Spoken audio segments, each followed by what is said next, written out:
هاي يا صحابي، ازيكم؟ الاخبار؟ ويلكم بقى لفلوج نمبر 2. تعالوا بقى نشوف المكان اللي انا فيه. بس اول حاجه نقول صباح الخير. ده كان الفطار بتاعي، اكتر حاجه كنت بحاول احافظ عليها هو الفطار الصراحه. وبعدين بقى رحنا للغدا، كان كل معزومين في حضرموت عنتر.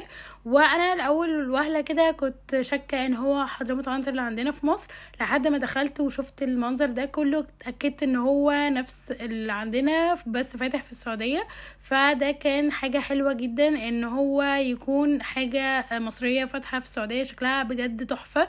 والستايل بتاعه هو عاملينه ستايل بدوي، بس طبعا بكل الحاجه المصريه اللي عندنا، حتى نفس الطعم ونفس الاكل وكل حاجه. بجد كان حلو جدا، كان عاجبني قوي الستايل بتاعه من جوه. فصورته لكم بجد من كل التفاصيل بتاعته. وحاطين بقى طبعا زي ما انتم شايفين كل الاساطير بتاعت التمثيل بتوعنا موجودين، طبعا عباره عن دورين. وعجبني جدا القعده البدويه اللي هم عاملينها، وطبعا القهوه السعودي وكل المشروبات اللي موجوده. وبعدين بقى طلعت هنا على الدور الاول علشان كان مكان الاكل، وبرضو اصور لكم المكان والستايل بتاعه كان عامل ازاي. كان عاجبني جدا الستايل البدوي بتاعه قوي. وطبعا مقسمينه اماكن مقفولة علشان الرجالة تقعد فيها، واماكن تانية عشان الستات تقعد فيها.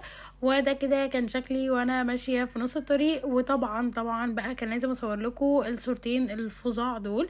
وده كان الاكل اللي كان موجود على الترابيزة، وطبعا الملوخية المشهورين بيها وبنفس الستايل بنفس كل حاجة.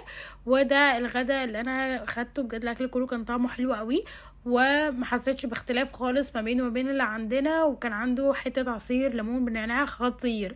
وبعدين بقى صورت كمان الستايل بتاعه من فوق، شكله كان حلو قوي. وكمان حاطين صور للاهرامات والفراعنه، فكان عاجبني المود كله على بعض. وده كده شكله من فوق، صورته حرفيا من كل الاتجاهات.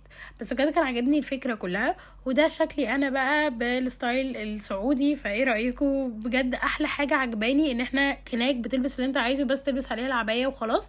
وطبعا كنت ماشيه في مكه، فاحلى حاجه ان الساعه بتاعه الحرم معانا في كل حته في مكه.